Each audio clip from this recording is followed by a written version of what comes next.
à son Excellence Félix Antoine Tshisekedi Tshilombo, président de la République démocratique du Congo. Son Excellence, Monsieur le Président, je vous envoie ce message aujourd'hui avec une profonde inquiétude et une grande tristesse suite aux événements tragiques survenus ce matin dans la cité de Sake, à 25 km de Goma. La situation sécuritaire dans nos provinces du Nord Kivu, du Sud Kivu et de l'Ituri est alarmante. Plusieurs territoires sont actuellement occupés par l'ennemi, mettant en péril la vie des milliers de Congolais innocents. Ces actes d'agression ne peuvent être tolérés. Aujourd'hui, ce matin, la cité de Sake a été sujet d'attaque. La population s'est réveillée dans une grande panique. Quelques personnes ont perdu leur vie et plusieurs habitants sont en train de se déplacer maintenant. Il est impératif de rappeler que, en tant que chef de l'État, vous portez la lourde responsabilité du rétablissement de la paix en RDC. Votre rôle en tant que commandant suprême des forces armées est crucial dans ces moments critiques. La sécurité de notre nation repose sur vos décisions. La solution à cette guerre nous imposée par l'ennemi ne viendra pas ni de l'Orient, ni de l'Occident, et encore moins par les prières. Il est temps d'agir avec détermination et courage pour protéger notre souveraineté et la vie de nos concitoyens. La RDC possède une forte armée très puissante qui peut faire face à cette guerre sans attendre l'appui d'une communauté internationale qui, malheureusement, est complice dans cette agression. Nos soldats ont besoin d'un leadership agissant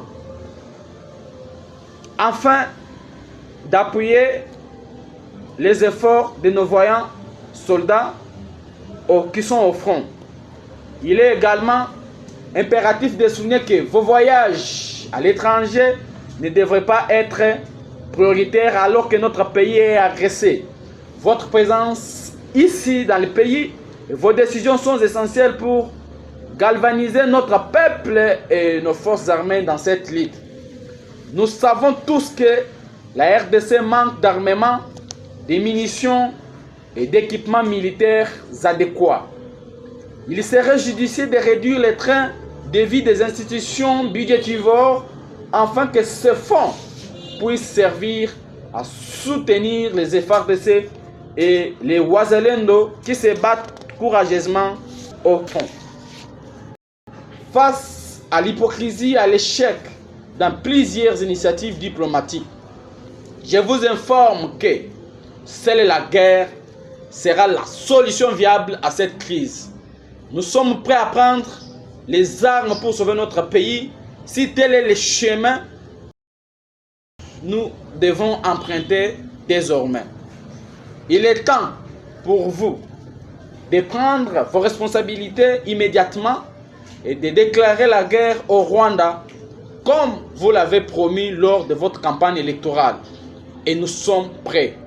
Je lance un appel à tous les Congolais qui se mobilisent afin de soutenir les chefs de l'État et les FARDC dans cette démarche, celle de faire la guerre à notre ennemi qui est bel et bien connu, le Rwanda.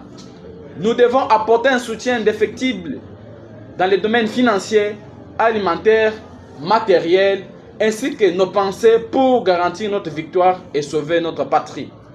Ce message n'est pas seulement un cri de cœur, c'est un appel à la détermination. Nous devons faire entendre notre voix face à l'oppression et aux injustices subies par notre pays. Je vous exhorte également à envisager les recommandations concrètes, Monsieur le Président, pour renforcer notre capacité militaire. Cela inclut la mobilisation des capacités militaires, ainsi la ressource nationale et la mise en place d'une stratégie claire contre nos agresseurs. Je suis prêt à apporter ma contribution et mes idées si Et seulement si vous acceptez de me recevoir en personne, en tant que patriote soucieux du bien-être de notre nation, je souhaite voir notre pays stable et sa population vivant dans la paix durable. Nous avons besoin d'un leadership fort qui inspire confiance et unité parmi les peuples congolais. Ensemble, nous pouvons surmonter ces défis et bâtir un avenir meilleur pour la RDC. Ce message est important pour toute la nation. Il n'y a pas de temps à perdre. Chaque seconde compte dans cette lutte pour notre survie et notre dignité. Ensemble, faisons front contre l'ennemi et assurons-nous que notre voix soit entendue haut et fort dans ce combat pour la liberté et la justice. Chers compatriotes, en ce moment d'élite, nous tenons à exprimer notre soutien indéfectible aux forces armées de la RDC et à tous les citoyens qui se battent avec bravoure, les Ouazalendou, bien sûr. À la population de l'Est, votre résilience est admirable. Rassurez-vous que nous sommes ensemble. Excellence, Monsieur le Président de la République et chef de l'État, commandant suprême des forces armées, sachez que vous avez le soutien de tout un peuple dans cette quête pour la paix et la sécurité. Ensemble, nous aspirons à un avenir serein pour notre belle nation. Courage à tous, que vive la RDC.